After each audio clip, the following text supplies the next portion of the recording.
نبی پاک صلی اللہ علیہ وسلم فرماتے ایک شخص تھا بنی اسرائیل میں، بڑا مالدار تھا، تو پھر اس پہ غربت آ گئی۔ جب غربت آئی تو رو پڑا، کہنے لگا اے اللہ میں غریب ہو گیا ہوں، میری مدد فرما، میں نے بڑی نافرمانی کی ہے تیری۔ مالدار جب تھا تو بڑی موت، یا اللہ میں نے بڑی اب نہیں کروں گا، مجھے اس غربت سے نکال۔ تو اللہ نے فرشتوں سے کہا کہ دے دو جو مانگتا ہے۔ فرشتے کہنے لگے یا اللہ یہ توبہ کر کے نہیں آیا، ڈر کے نہیں آیا، یہ تو الجھ گیا تب آیا ہے، یہ تجھ سے ڈر کے ہوتا ہے نا ایسے کہ لوگ اللہ سے نہیں ڈرتے جتنا غربتوں سے معاذ اللہ ڈرتے۔ یا اللہ یہ تو وہ الجھ گیا تب آیا۔ تو اللہ نے فرمایا پتہ مجھے بھی ہے لیکن آ تو گیا، چلو دے دو۔ تو کہا یا اللہ اگر دے دیا تو دوبارہ نہیں آئے گا۔ فرمایا اس کا بھی مجھے پتا ہے، تم دے دو۔ اسے دے دیا۔ جب دولت مل گئی نا تو کہنے لگا وہ تو میں نے اس طریقہ سے ہی استعمال کیا اس لیے کامیاب ہو گیا۔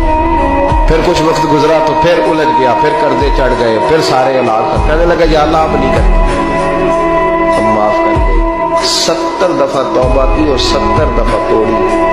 حبیب کریم فرماتے کہ جب بستر پہ تھا آسانی تھی، 70 دفعہ فرشتوں نے کہا یا اللہ یہ جھوٹا ہے، جھوٹ بولتا ہے، یہ تو غربت ہے، یہ تو تیری بارگاہ میں آیا ورنہ کبھی نہ آتا، بیمار ہوا ہے تو آیا، اس کا تو بچہ بیمار ہوا ہے تو آیا ورنہ کبھی نہ آتا۔ 70 دفعہ توبہ توڑی۔ ایک دن رات کو بستر پہ لیٹا تھا، دولتیں بھی تھی، آسانیاں بھی تھی، دل میں خیال آیا میں کتنا جھوٹا ہوں، جب الجھ جاتا ہوں تو اس کے دروازے پہ جاتا ہوں اور وہ کتنا قریب ہے، مجھے خالی نہیں لوٹاتا۔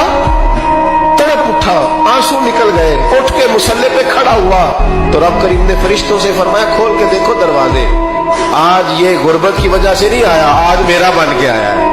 تو یا اللہ پہلے تو دولت دیتا تھا، آج کیا دے گا؟ تو محبوب فرماتے، اللہ فرماتے ہم نے اسے بغیر حساب کتاب جنت عطا کرو۔